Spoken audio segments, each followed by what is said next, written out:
Welcome to you and all of your parts. Hi, I'm Laura Lively. I wanted to share with you a term that I first heard a few years ago when I was being trained in internal family systems. But I want to be really clear.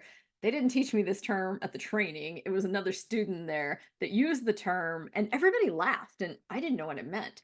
And so somebody had to explain it to me. So you may have already heard this, but I wanted to share with you how it's helped me reframe the thing they were talking about. So the term is AFGO. A as in apple, F as in Frank, G as in George, O as in orange. AFGO.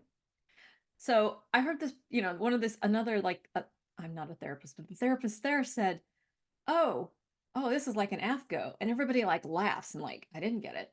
So what it stands for is another effing, your choice of the word, freaking fabulous, well, growth opportunity. Another effing growth opportunity. And you might be wondering why I'm sharing this with you and what this has to do with your parts and your parts work journey. I'm sharing it because it was funny and it is a way to reframe things when life can get tough. Years ago, when I was going through a divorce, I remember how miserable I was. And someone said, God wouldn't give you more than you could handle. And I remember a part of me snapping back, well, I wish God didn't trust me so much. That was definitely a part. And this was years before I ever heard parts work. In the interceding years, since I snapped about God not trusting me so much, I have learned that when I am reacting to something or someone, and let's keep it real, overreacting is more likely, I've learned that likely there is a wound under there. And it truly is another growth opportunity. It is an opportunity for me to heal something that I have likely carried since childhood. I have learned to embrace that overreaction. It is, as I like to say, a clue that something is going on. There is a wound there. And my opportunity, once I'm aware of it, is that then I can work with the part that's hurt and I can help it heal. I have literally learned to embrace that overreaction. Dick Schwartz, the founder of IFS, says it maybe a little more eloquently than AFGO. His quote on this topic is, I'll just read you the quote. Generally, when what your partner provokes in you is what you need to heal. Let me say it again. Generally, what your partner provokes in you is what you need to heal. You can substitute boss, children, politics, climate change, whatever you want for the word partner. Whatever your boss provokes in you is something that needs to be healed. So, my invitation to you is the next time that you snap at your kids, scream at your significant other, notice what's happening inside.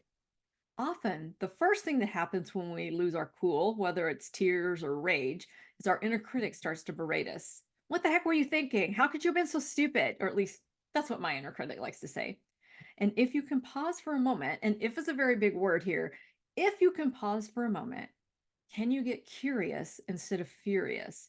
Even after you've erupted, let's say after you've erupted, that's still a great time to get curious about what happened. Why did I get so upset when my husband said XYZ? Why did I get so upset when my boss said ABC? When can you get curious about what it is that's setting the part off? What made you scream? What made you cry? You can always ask your parts, what's happening right now? Tell me why you're upset. I am here with you. Most of our parts are happy to tell us about it. We just don't normally stop to ask.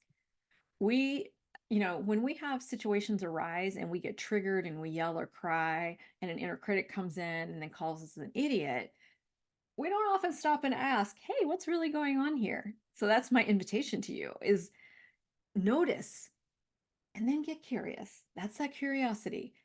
What's going on? Why did we get upset?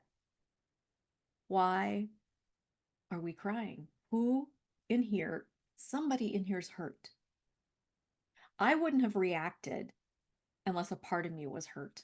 It just wouldn't have happened.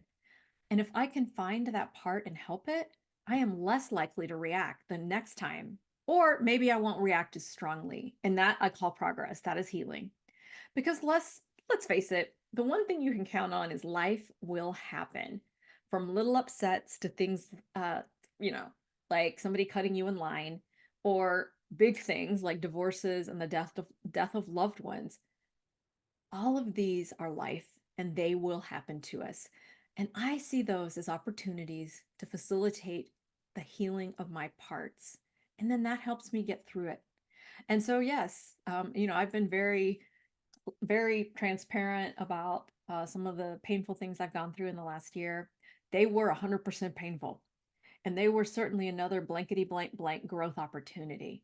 But when I look back, I can see that it was a fabulous opportunity for me to find exiles, little parts of me that had been shoved away, and help them heal. Whether I wanted it or not, that was the opportunity afforded to me. So when there is another AFGO in my life, insert the appropriate F word, I'm grateful now. It's an opportunity for me to keep healing my system. So I hope you enjoyed this episode. Drop me a comment either here or at laura@lauralively.com. Hit the subscribe button so you never miss the next content, which will be next week. And until next time, love to you and all of your parts.